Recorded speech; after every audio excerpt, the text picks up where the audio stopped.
As you know, the pandemic has been brutal for small businesses. When shops closed, there were a lot of worries that many would never reopen. Some Manhattan business owners say they feel forgotten by the federal government. CBS 2's Vanessa Yurkevich reports. This is what a casualty of the pandemic looks like.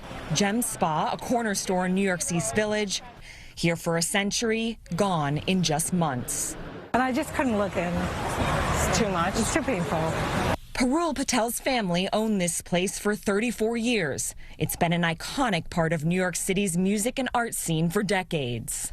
This pandemic was something that was just not something that we could overcome. More than 100,000 small businesses in the U.S. closed by April because of COVID-19, laying off thousands of employees. A new stimulus bill is being negotiated in the Senate, but for Patel, it's too late.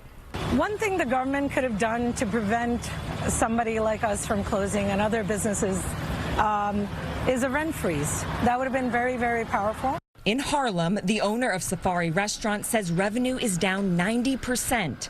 Mona Burjeeb says the only reason her restaurant is still open is because her landlord has not evicted her. I will stay open until my landlord comes to me and tell me, hey, either you have to pay me or you have to leave. But until then, I do anything I can do to stay. This is my dream, and this is my life, and this is my community.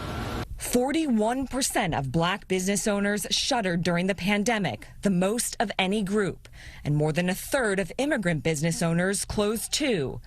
Burjeeb has applied for several loans, but says she's only received one for $5,000.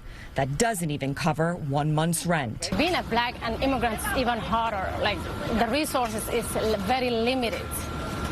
So it's a really struggle just not being just a small business and being black. On top of that, you are an immigrant and you are a woman on top of that. So it's not easy. The iconic Sylvia's is one of Harlem's largest minority employers.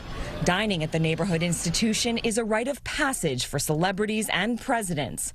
To date, the owner says only 30 of their 117 employees are back on the job. When the nation bleeds, Harlem hemorrhages. Everything impacts us. So if we're in a community that has a large number of unemployed, then where's the spending coming from? Pre-pandemic, half of Americans in the U.S. private sector were employed by small businesses. Since then, the hospitality industry has taken the brunt of the economic pain.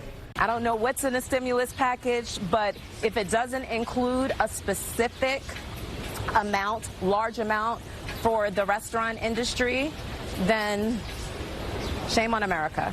Vanessa Yurkevich, New York. Now, if you're a small business owner, we have a list of resources available on our website, cbsnewyork.com.